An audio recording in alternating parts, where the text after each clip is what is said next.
Hello, everyone. It's John. Just letting you know, we usually record the podcast on Saturday night and tinker with it throughout the week and edit it and everything and release it on Thursday. Well, just want to let you guys know, unfortunately, Charlie has relapsed in his drug addiction. You know, he came on the podcast. He said he wanted to talk about his addiction, try to help out anyone who feels like they're by themselves, feels like they're the only one who's going through it. You know, it's a struggle every day with it, he says, and unfortunately he has relapsed. If you're religious, please, send prayers for him. If you're not, happy thoughts. But I struggled with, should I release the podcast still? I talked to Bobby. We both said, maybe we shouldn't. But I got to thinking, he did it, so it can help out someone, someone who's listening that's going through the same thing. So I thought, I'd let you guys know, unfortunately, he has relapsed. But if you're struggling with addiction, please go to someone. Look for help. Do whatever you can because you're not alone. So enjoy the rest of the podcast. And like I said, good thoughts and prayers for good old Char Char.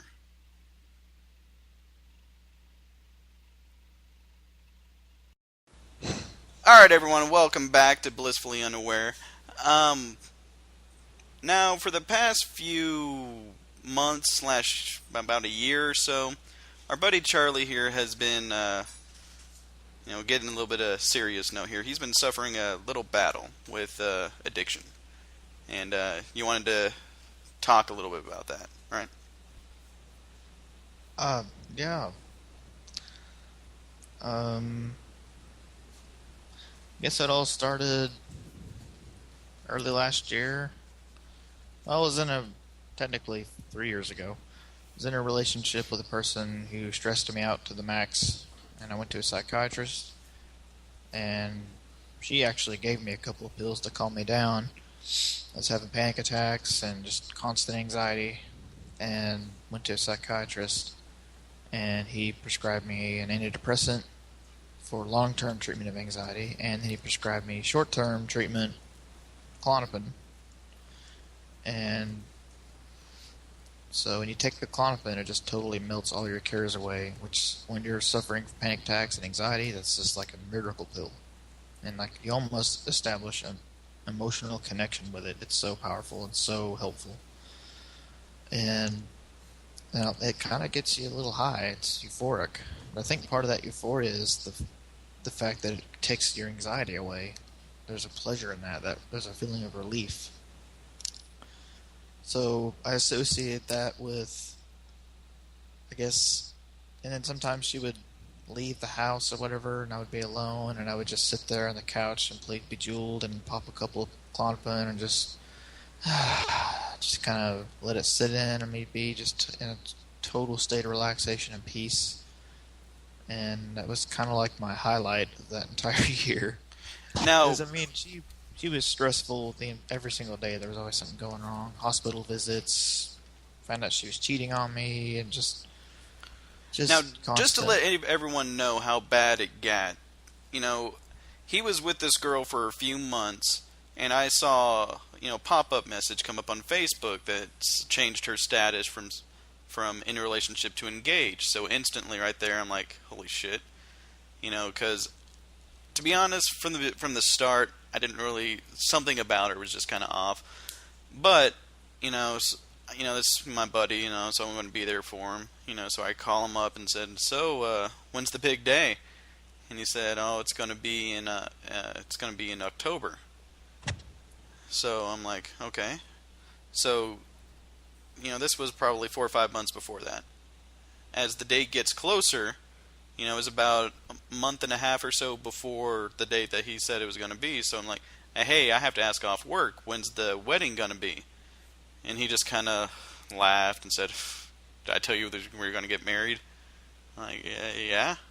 It's like, oh, I'm sorry. There's a complete week that I don't even remember doing anything.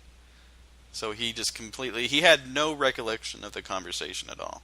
That's just to kind of show you how That medication in higher doses, when you're abusing it especially, it causes amnesia. There were conversations I had with people at work, like where they'd come up to me the next week and say, "Hey, so how's blah blah blah blah blah?" And I'd be like, "What? What are you talking about?" And they're like, "Yeah, last week, we were talking about blah blah blah." And I was like, I don't remember that." They were like, "What the hell?" I mean, it was it's weird. Amnesia. I mean, the medication is anxiolytic, which means, anti-anxiety. It's a muscle relaxant. It's a anticonvulsant. It's got multiple uses, but it's highly addictive, so it's only used in emergencies, really. Yeah, and I remember it got to the point where whenever you're on that, and I can back everyone up with this. Whenever you're on it, you become a real sarcastic, cocky asshole.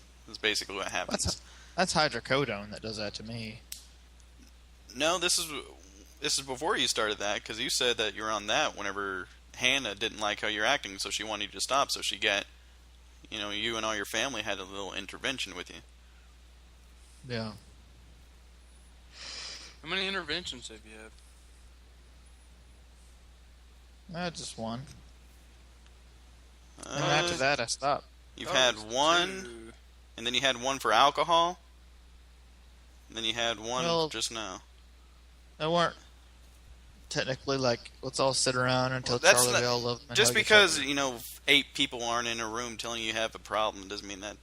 How many times have your family had to intervene with your life to change what you're doing? Yeah, like, you have a problem. You need to fucking fix it. Like, at least one person can say it.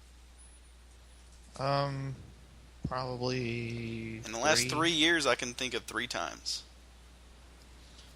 Yeah, there was that very first one, which I completely forgot about until you mentioned it. And I was kind of high on it then, too, so I didn't really take it that serious. And then there was the alcohol after that.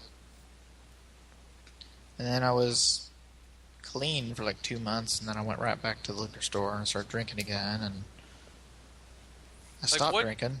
What's your trigger? So I've tried to ask him that many times. He doesn't. You don't really know, do you?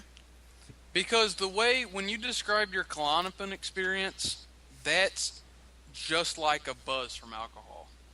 It's the first initial, the buzz before you get into the intoxication.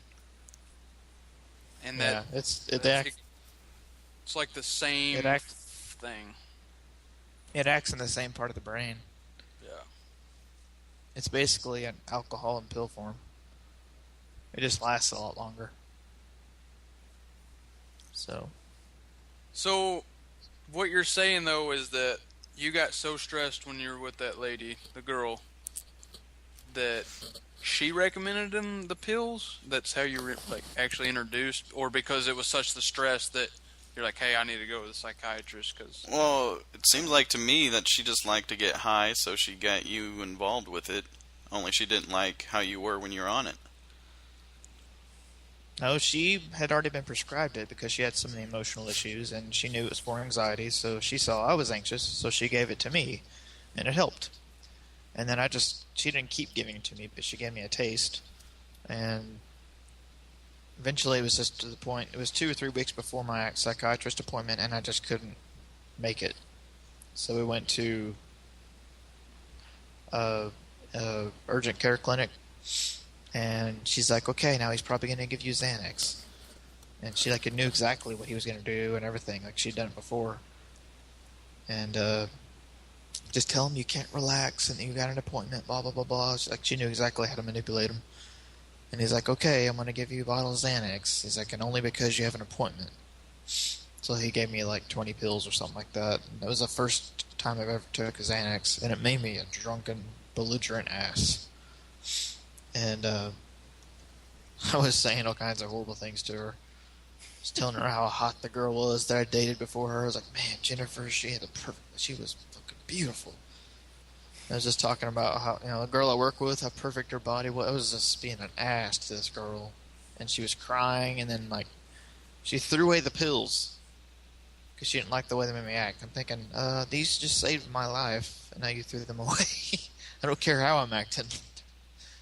It's better than being, terrified. And it's not me.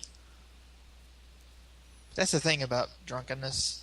Some of the things you say are true. Some of them are just bullshit. Some of it's true. Well, it's truth.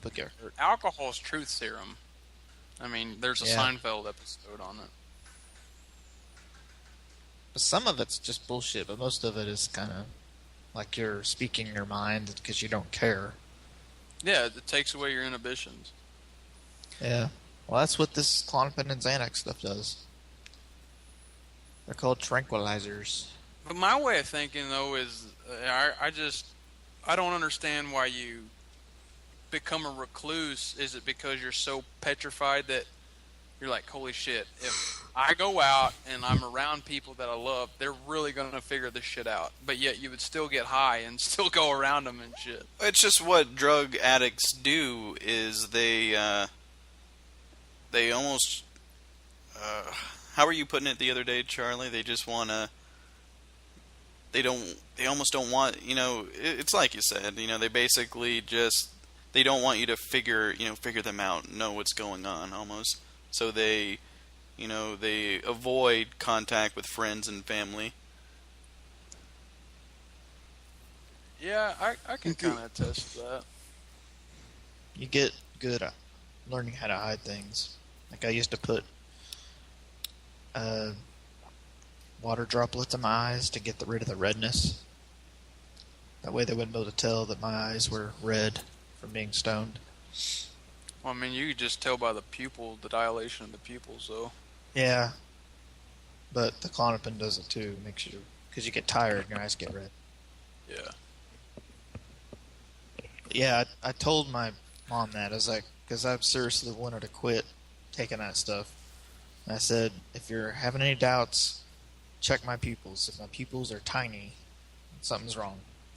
We're going to take a quick break and be right back with Blissfully Unaware.